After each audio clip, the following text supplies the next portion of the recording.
Hey everyone, Victor here. Welcome back to a Python tutorial on how to code a GUI calculator using the model view controller design pattern and the ttk library. In this video we're going to continue with our styling of the calculator. In the previous video we set the theme, which again the theme will change the styling of all the widgets. And then now we're going to continue with the styling of the buttons. So the way you style buttons or any of the other widgets is by configuring the class for the widget. So we call style.configure, and then you have to give it the name of the class prefixed by a T.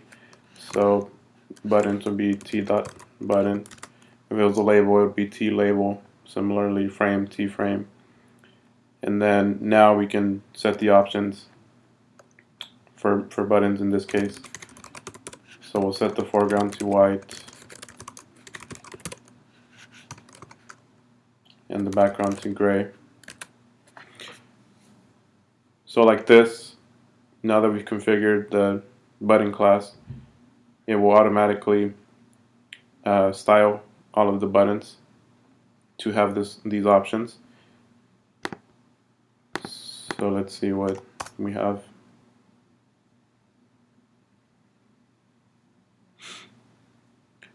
So as you can see, all of the buttons automatically got that style that we just configured.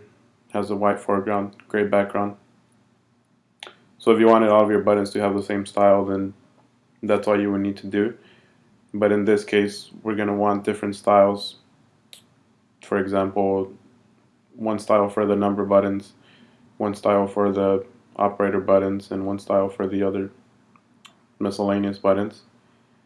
So the way you would create multiple styles for one widget class, in this case buttons, you would prefix the TButton with something else, and this can be anything. I just usually pick something that's going to help me remember what that style was for. Just something a little bit descriptive. So this one I prefixed it with an n.tButton, because that will be the style used for number buttons. So the n.tButton would just help me remember that that's the number button style. And then we're going to want another style for operator buttons. So we'll make another configure. And similarly, we can configure the T button, but for this one we'll prefix it with an O for operator. And we'll set the foreground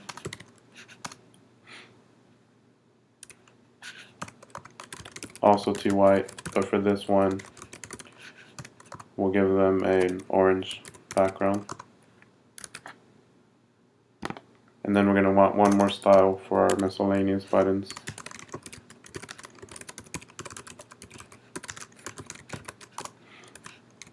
So we'll configure another. And then same thing, just prefix this with something else. So I'll just prefix this with M for miscellaneous.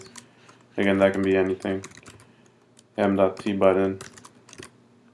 And for this one, we're going to leave the foreground as the default, which I think is black, and just change the background. Set that to white. So now that we have the three different styles for our buttons, we need to assign them to when the button gets created. So we're going to have to go into our make buttons method and identify whether it's a number button, operator, or miscellaneous, and assign the correct style. So we'll do that here. Really quickly though, if you see here, we initially created this frame, and then we create for the empty frame, and then we create another empty frame when we reset the row. So this is kind of duplicate code here. It's kind of just to clean this up a little bit really quickly. we can set a flag to identify if it's the first row, because that's what this was for, to create the frame for the first row, and then when it went to a new row, using the buttons in row equals max buttons per row, then we would create a new frame. So here we can remove this and just add that to our condition. So in addition to creating a new frame for when the buttons have maxed out for the row, we will also create when is the first row. So we'll say if it's first row, or, and then so when it's the first row, it's going to get created, but now we need to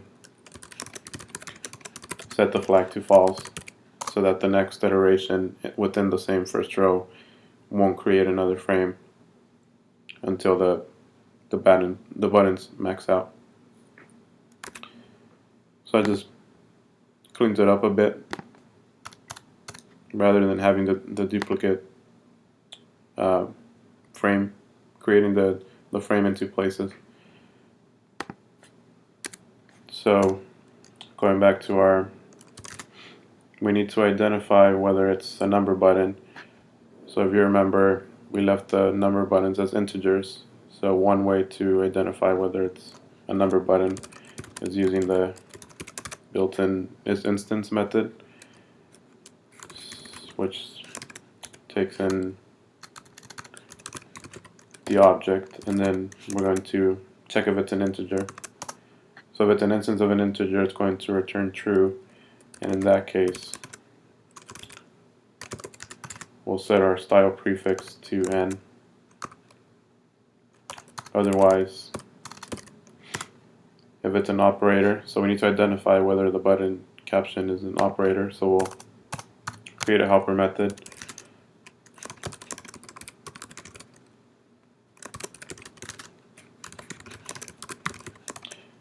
So we'll create a helper method as operator that will take in the button caption and basically return true if the caption is for an operator, false otherwise. So we can say return button caption and then just make a list of the operators, minus, plus, and then we also want the orange equals button. So the button caption is in this list, that will return true, false otherwise. So now we can call that helper function, pass in our caption, and if that's true, then we'll set our prefix to O, which is what we prefixed our style for operators. Otherwise, our style prefix will be an M, which is what we prefix our style that we want for the miscellaneous buttons. But that's just the prefix. So we want the full name of the style, either n.TButton, o.TButton. So we can say style name equals, then a formatted string, insert the style prefix, .TButton. So that'll be the full name of the style, which will depend on whether it's a number button, operator, or one of the other buttons. And then now we can assign that name to the style option.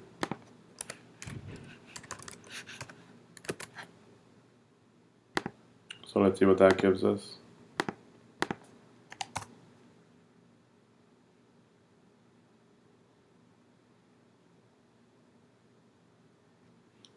So as you can see, we have different styles for the different types of buttons.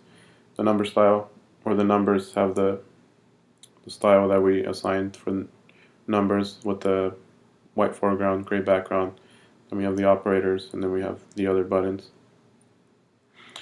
And then if you see in this bottom row, there's actually only 3 buttons, so there's empty space on both sides. To make it a little bit cleaner, we're going to make the 0 wider and only the 0. So the way we would do that is with the fill and the expand options of the pack method.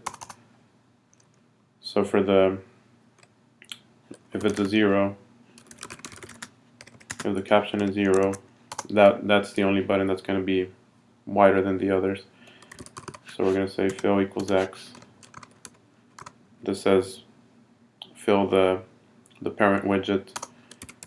We're also going to need to set the expand to 1, because when the widget has a fixed width, even if you call fill, it still won't fill it unless you call expand. If it was something like a frame, then you would just call fill because it doesn't have the fixed widget or the fixed width. So you would only need to call fill, and then you wouldn't need to expand it. But the buttons have the fixed width, so we need to set expand to 1 if the caption is 0. Otherwise, our fill will be none, and our expand will be 0. So now that we have that, we'll say fill equals fill, expand equals expand. Those are just the fill and expand options. So that should make the 0. It didn't make the 0. Oh, because like I said, this will say fill the parent widget, which in this case, remember, the buttons are in a frame, which is inside another frame. So we need to fill the parent widget, which is this frame over here. We need to also call fill X on that, or set the fill option to X. And again, this one we don't need to expand it because since that frame doesn't have a fixed width, the width will depend on, in this case, the 3 buttons that we packed into it. Or in the top one, it was 4 buttons, so it doesn't have a fixed width. So we just need to call fill, and it'll automatically expand. So as you can see, the 0 looks wider than the other buttons. It just looks a little bit cleaner now. These orange buttons are lined up, and then there's not the extra space on both sides. So that'll be it for this video.